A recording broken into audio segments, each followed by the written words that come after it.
আসসালামু আলাইকুম। আমরা এই মুহূর্তে অবস্থান করতেছি কিশোরগঞ্জ সদর উপজেলার 1400 বড় খালের পাড় গ্রামে একটা ঢেঁড়সের জমিতে। এখানে এলিনা চাষ করছেন একজন ফার্মার। তো আমরা এলিনা যে ফার্মার চাষ করছেন তার আগে যে বীজের যে সন্ধানটা দিয়েছিলেন, পরামর্শ দিয়েছিলেন আমাদের কামরুল ভাই আছেন। আমাদের পুরাতন কলিগ, দীর্ঘদিন আমাদের সাথে একসাথে আমরা চাকরি করছি।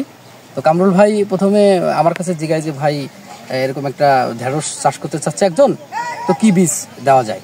তো আমি কামরুল ভাইকে এলিনাটার পরামর্শ দিই। তো কামরুল ভাই আমাদের ফার্মারকে এই এলিনাটার পরামর্শ দেন উনি লাগাই। এখন রেজাল্ট এসে গেছে, অলরেডি হারভেস্ট শুরু হচ্ছে। আচ্ছা কামরুল ভাই, আপনি যে এই ঢেঁড়সের ওনাকে লাগানোর জন্য পরামর্শটা দিয়েছিলেন এই জাতে, তো এখন আপনার কাছে কেমন ফিল করতেছেন আপনি? আমি আসলে এলিনা সম্পর্কে খুব একটা বেশি জানতাম না। আপনি আমাকে বললেন যে এলিনার রেজাল্ট খুব ভালো, রেজাল্ট ফলনও খুব ভালো। তো আমি আমার বড় ভাই, উনি ঢেঁড়স চাষ করে প্রতিনিয়তই করে। উনি গত বছর সিনজেন্টার নুলো বা অন্যান্য চাষ করেছিল। আমি বলে তুমি কি ঢেঁড়স আনছো, ভালো কিছু ভ্যারাইটি আছে, আমি একটু তোমাকে সন্ধান দিই। আচ্ছা, ও ওনার সাথে কথা বলার পরে যে আপনার মাধ্যমে আমি জানতে পারি যে না এলিনা এই এখন আপনার স্টকে ছিল না, 2 দিন পরে হয়তো এলিনাটা আমি পাবো।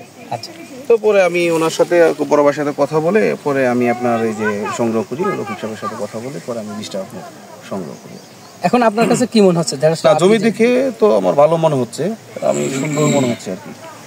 ঢেঁড়স যে আপনি ওনাকে বিক্রি করতে দেখছিলেন, কালার টালার শেপ সাইজ? হ্যাঁ, কালার টালার শেপ সাইজ তো অনেক ভালো ছিল। আচ্ছা, তাহলে আপনি কৃষকদের কি পরামর্শ দেবেন? এটা চাষ করলে কৃষকদেরকে আমি পরামর্শ দিব, আপনার যে কোনো ফসলই চাষ করুক, আগে বীজটা যদি ভালো সে ক্রয় করতে পারে, এটার রেজাল্ট খুব ভালো হবে, আপনার কৃষক লাভবান হবে। আমি এই পরামর্শই দিব যে আপনার কোনো কিছু চাষ করার আগে বীজটা যাতে দেখে শুনে বা ভালো বুঝে কিংবা ভালো জাত সম্পর্কে যে ব্যক্তি জানে তার কাছ থেকে পরামর্শ লাগাতে পারে। আচ্ছা, ধন্যবাদ কামরুল ভাই।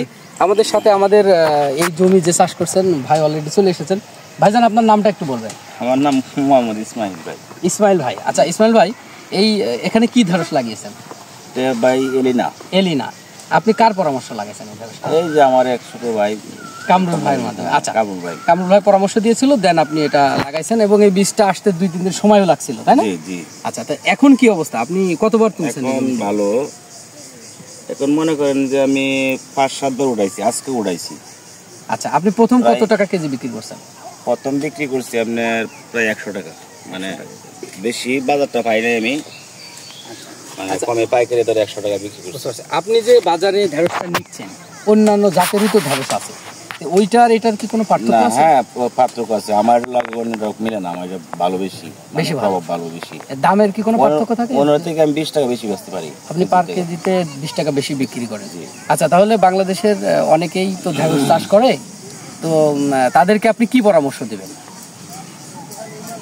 যারা মনে করেন এই আমাদের সাথে যারা কৃষক আর কি, যারা মানে এই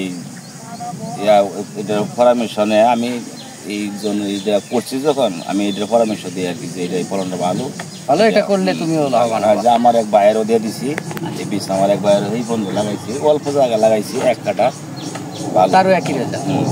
আচ্ছা, ধন্যবাদ ভাই, আপনি ঢেঁড়স চাষ করে সফলতা অর্জন করেন এই কামনা করি। প্রিয় দর্শক, আসলে আমরা শুনলাম বিষয়টা, যেহেতু এলিনা তারা বলতেছে যে ঢেঁড়সটা ভালো, চাষ করলে আপনারা লাভবান হবেন। আশা করি সবাই এটা চাষ করবেন এবং সফলতা হবেন। ধন্যবাদ সবাইকে।